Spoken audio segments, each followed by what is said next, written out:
So it got us thinking, because obviously, like, you're sort of like the reigning global champ of switch ups. Like, you melt my brain. I have to literally unmelt my brain every time I watch you do switch ups. But it got us thinking, like, Lomax is pretty good too, and so we reached out to Lomax to ask him, about a game of Blade. And so it sounds like you and Lomax have played a couple games of Blade before. Is that right? It already happened, but to advocate Nick, he got so much better since back then. So maybe it would be a different outcome nowadays. Back then we played the first time we played around 2014. The second, it was like a summer clash, summer edition of the Winter Clash. Because yes, 13. We played 13 because 14 I played with Richie, which I won too, by the way. Nice. But it was a hard one. Richie was pain in the ass. Yeah. And Nick back then was super high level skating, like he always is, but back then he was really on a massive peak. He was smashing and winning every comp. And he still is like a king of full caps, and I suck at full caps.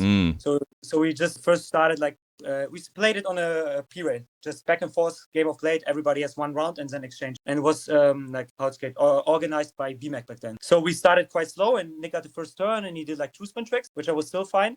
And a bit to poke on him. Every time he landed the true spin trick, I did a switch. So he did a true soul, I did switch true. I landed it, and then I did switch to soul. So I fucked him up a tiny bit. And after this, he worked on the true spin tricks. And when I met him later on in Barcelona, he's like, "Hey, check this." And he did all the tricks switch. I'm like, nice boy. Very nice. So hardcore since then. He almost had me with the full caps, and I missed a few of them.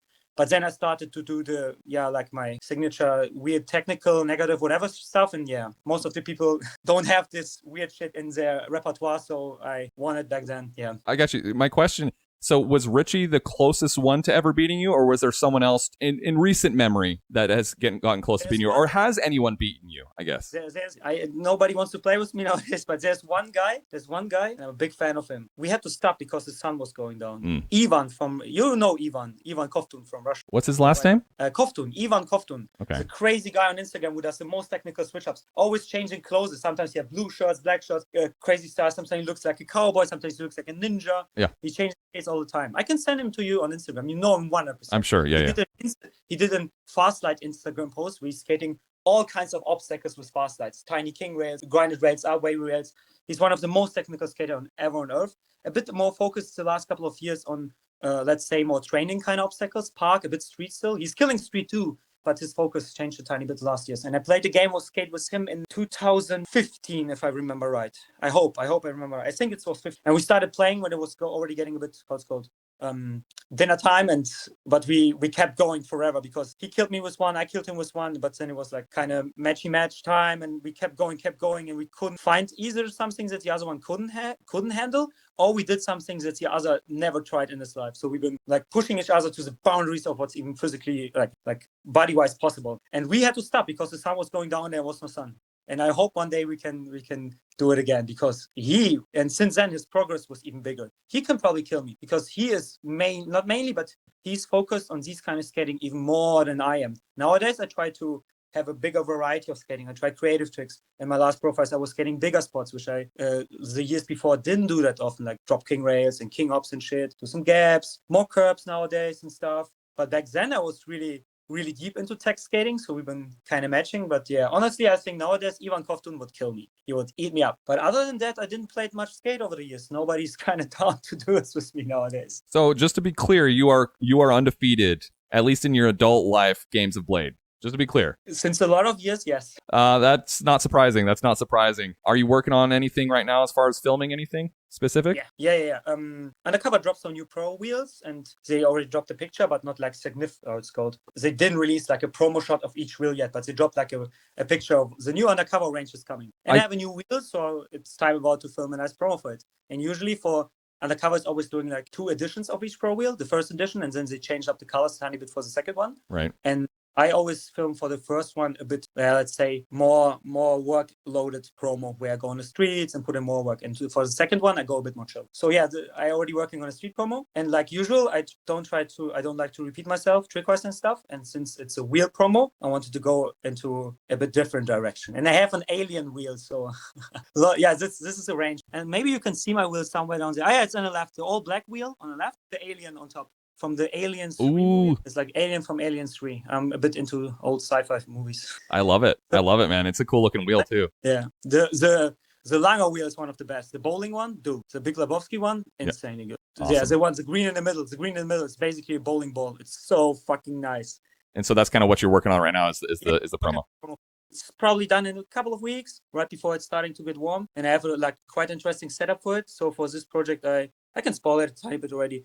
I jumped on some flat frames. I sometimes do it for gaps and wall rides, other stuff, because mainly I skate always anti-rocker for my kind of pivot switch-ups. Flat makes not a lot of sense. Like for all other stuff, flat is quite useful. So for this project, I was going for flat frames to make it a bit more interesting for me. So I have a different perspective on spots like, what could I do with flat frames and work around ones with tranny wheels and like wheel combination and grinds, funny grabs. So yeah, this one will be a bit different. Very cool. On Fluid 5s? Yeah, Fluid 5s and like super long ones, because I love to have, after a while, if you skate really long frames, they will get like a tiny natural rocket thing going on. So you are a bit more swivelly around. Right. Yeah. It's quite fun. I love the longer flat frames. Yeah, very cool. Bigger edge block of it, obviously. You don't happen to, I'm going to be bothersome and just feel free to say no, but you don't have your setup nearby, do you? No, if you have, okay. Check, maybe it's there we go. I think you could already like see it on some Instagram clips. Sure. Like the green part's only painted. Everybody's asking. It's not like a pro frame or pro skate coming. It's just painted. It's like like XS S41. I almost like kind of downsizing, and the frame is look how fucking long it is. That is long, yeah. All this stuff and the groove. I grooved in because the the out of box groove of the Fluid 5 is really, let's say, OG style, really short and really what's called smaller. But I grooved it out really hardcore. Now it's like, this way. Now it's like really wide. It's almost like a fucking anti-rocker groove. Works quite well. I can do like all my switch ups in it, but I focus on other stuff. Yeah, it looks neat. Looks amazing. And especially with, actually, do you have your undercover wheels on those? I can spoiler them in post. I feel like such a bother. Thank you, Eugen. You're the best, dude. No problem. I even have like a new one on it. Wait, maybe you can see it. Like it will be, instead of 60, I now go 58 because I love the 60 round. But Bossman Matthias, shout out to him. He have a new mold, a 58 round one. And I always love the 60s for sure. But the last couple of years, I got a bit lazy. I downsized to size S frames since I'm on shadows. And the 60s, like they feel a tiny bit too big for the size S frame on the pivots and stuff because they are too close. And I always needed like 1 to 2 weeks until a few millimeters of urethane are gone, so they feel appropriate for my weird shit, for my weird switch ups. And this is why like I tried 58s and it's like, 58s now feel like broken in 60s, obviously, because they're smaller. Sure. And this is now my next wheel will be like 58 and 98 hardness. Yeah, I always go for 98. It's like a good mix, not too hard, still good for park, but good. It's a good middle ground, I think, for both worlds. Totally. What's your next event that you plan on going to? The next event, there are a couple of interesting ones, but I don't know if I can join all of them because I always plan side projects with homies, travels and stuff. There's a Copenhagen one coming up, and there's always a crazy Copenhagen street comp, which is quite nice. But the one I will 100% go, I go every year, fucking love it. It's a Berlin Abriss competition.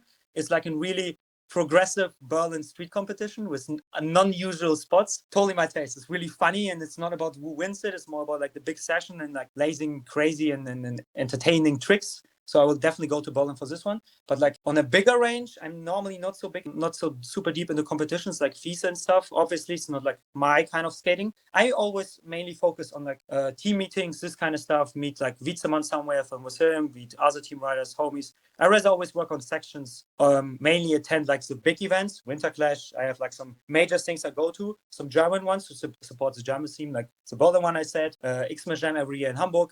Winter Clash is right around the corner, and sometimes I go to like street comps in French, Netherlands, or somewhere else. So nothing in particular except the Berlin one right now. You mentioned Winter Clash. Your backflip at Winter Clash was amazing. Can you just like walk us through like the lead up to that a little bit?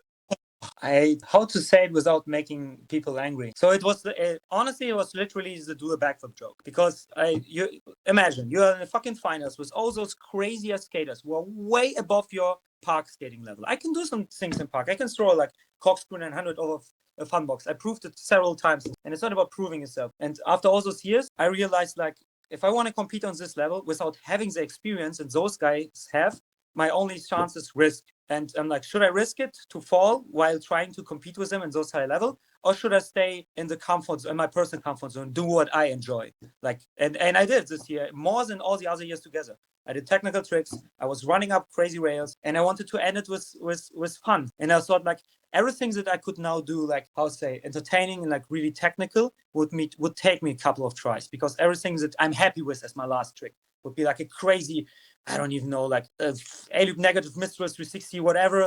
It would take some time, and I don't want to. Not because of the risk. I did it years ago. I did tricks which take a few more attempts. It's fine. But this year was like, I had such a fun day. I only did shit first try, which I enjoy. Everybody was enjoying it. It was entertaining. So let's end it with a fun one. And I was training flips. Maybe people saw it online every winter time when it's shitty out here. Yep. Outside the weather, I train indoor flips. Also out of curiosity and fun. And every year I have a new goal to learn a new flip. This year I learned, in Germany it's like Auerbach, I learned a forward backflip over a fun box.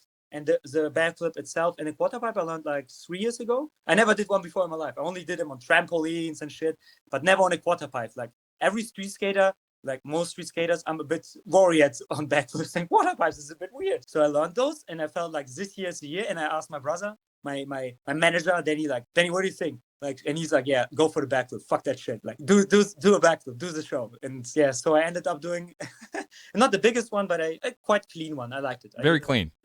Yeah. No, cool, man. I loved it when I was watching it live. I was like, oh my god, the backflip, yes. I loved it, man. So big props to you. And dude, Eugen, thank you so much for jumping on. I'm going to put all your information down in the description for people to go check out. No problem at all. I'm glad. I'm glad to support. I'm so glad we have so many new up-and-coming YouTube channels and like news channels and all kind of outlets. It's so refreshing. And you're helping us so much, even the pro skaters, to get the message out there. So no problem. Thanks. All right, brother. I'll talk to you soon. Yeah. Bye-bye.